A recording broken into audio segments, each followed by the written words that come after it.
Bonjour mes amis, me voilà encore avec une nouvelle lecture et cette fois-ci je vous présente Persuasion de Jane Austen, un roman que je suis en train de lire et je suis dans le chapitre 6. Alors le roman parle de Anne, une jeune femme qui s'est laissée persuader de rompre à ses fiançailles avec un certain Frédéric Wentworth. Ce dernier n'étant ni assez riche ni assez attiré, il lui faudra traverser plus de 7 années de douloureuse inexistence, long automne, où elle pense à jamais rester enfermée avant qu'une autre chance, une seconde chance lui soit offerte.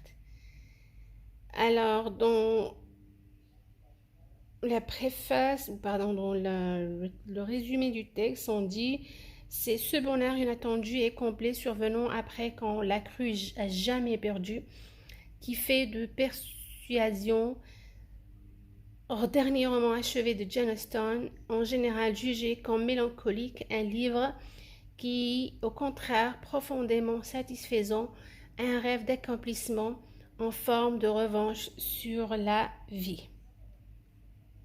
Donc je vais vous lire quelques extraits de ce roman et je vous laisse en compagnie avec ma petite appelée Joujou. Voilà. Donc, je vais vous lire d'abord quelques extraits de la préface, après on va ensemble vers le chapitre où je suis. Alors, ce roman, dans ce roman, il y a quand même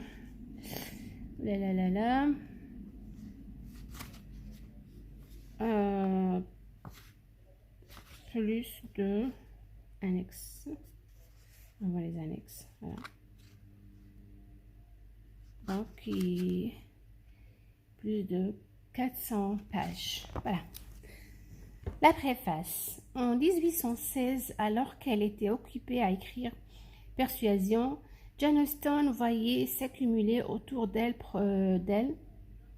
problèmes et difficultés. En février, le bateau de son frère Charles, le Phoenix, avait fait naufrage au large de Smyrne au cours d'une tempête. Charles survécut, mais sa carrière souffrit de l'événement. Plus grave peut-être, cette autre catastrophe dont la famille eut à pâtir.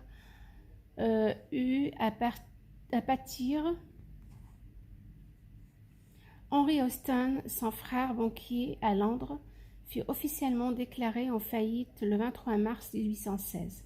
L'Angleterre ne s'était pas remise d'une guerre qui l'avait épuisé et Henry et ses associés complètement parmi les victimes d'un conflit qui avait duré des années.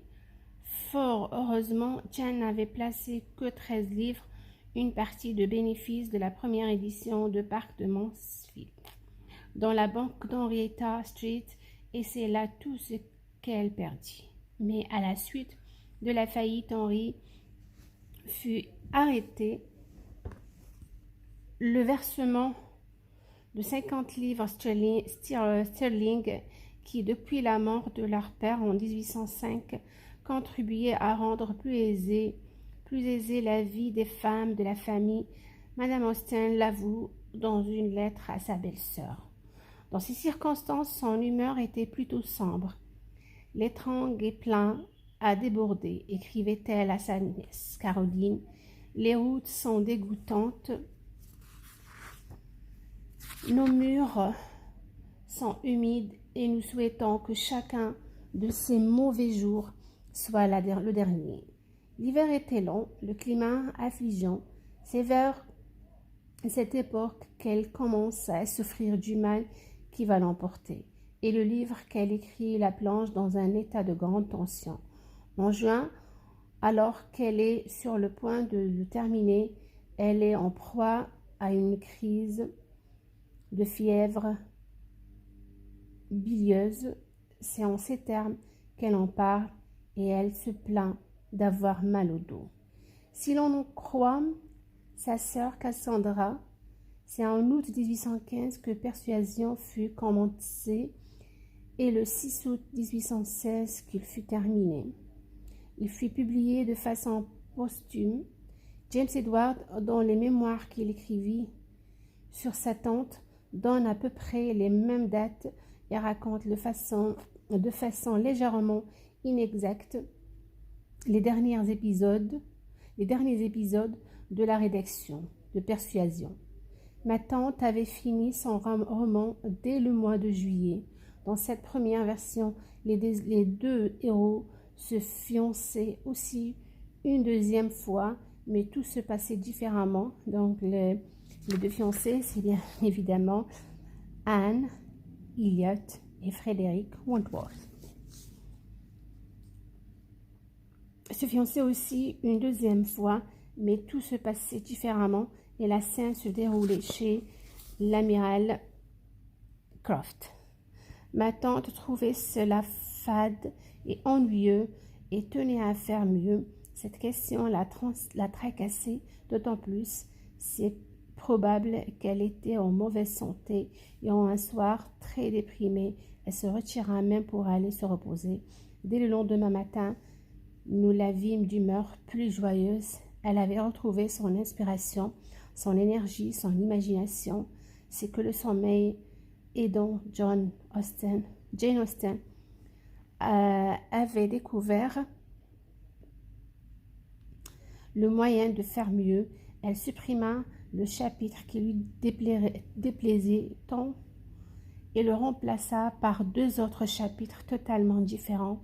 En effet, Jane Austen reprit presque textuellement près du quart du 10e chapitre original et modifia largement le reste, ainsi que le chapitre 11, donnant ainsi les chapitres 10, 11 et 12 de la version définitive, ultime révision, achevée après un mois de juillet passé en reprise et correction. Le soin, la précision qu'elle apporta à ces révisions ne laisse pas supporter qu'elle en aurait apporté d'autres si la mort n'était survenue avant la publication du livre. Indication supplémentaire, si biographes ajoutent qu'en raison des multiples modifications faites sur le brouillon, Jane Austen dut recopier en propre les chapitres 10 et 11 du tome 2. Travail d'écriture lent et patient qui permet de penser que le livre était bel et bien achevé. Après la mort de Jane en 1817, son frère Henry publia ensemble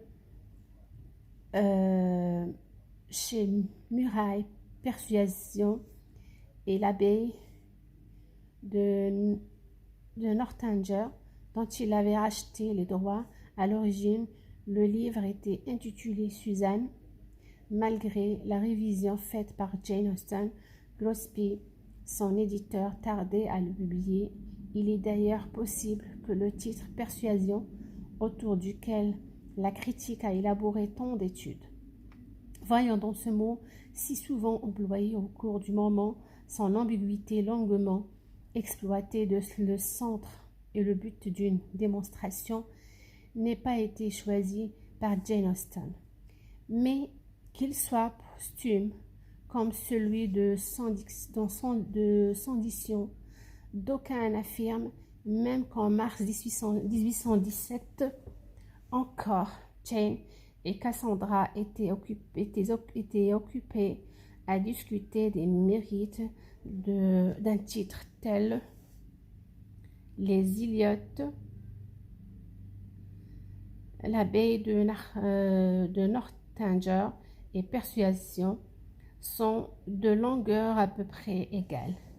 L'édition, qui se composait de 4 volumes et comprenait, outre les 2 romans, la notice biographique de Jane Austen écrite par Henry fut publiée en décembre 1817, soit 5 mois après la mort de Jane.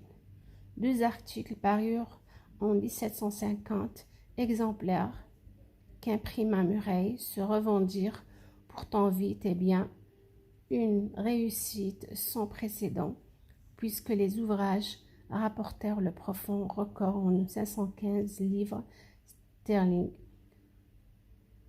profit dont la romancière qui toute sa vie souffrit de manque d'argent. Son œuvre en porte la trace, ne bénéficia pas. Jane Austen mourut, comme l'écrit Virginia Woolf,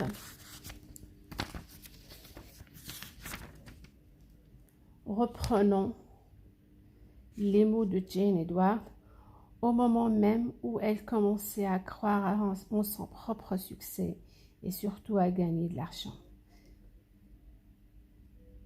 Voilà, c'était un extrait de la préface. Parlons un peu de ce roman et de son parcours avant qu'il voit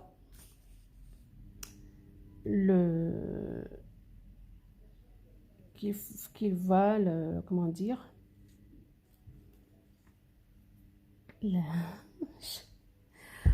avant qu'il soit publié.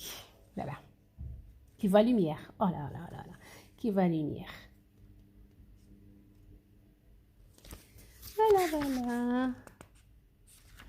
Donc, moi, je suis dans la page 324.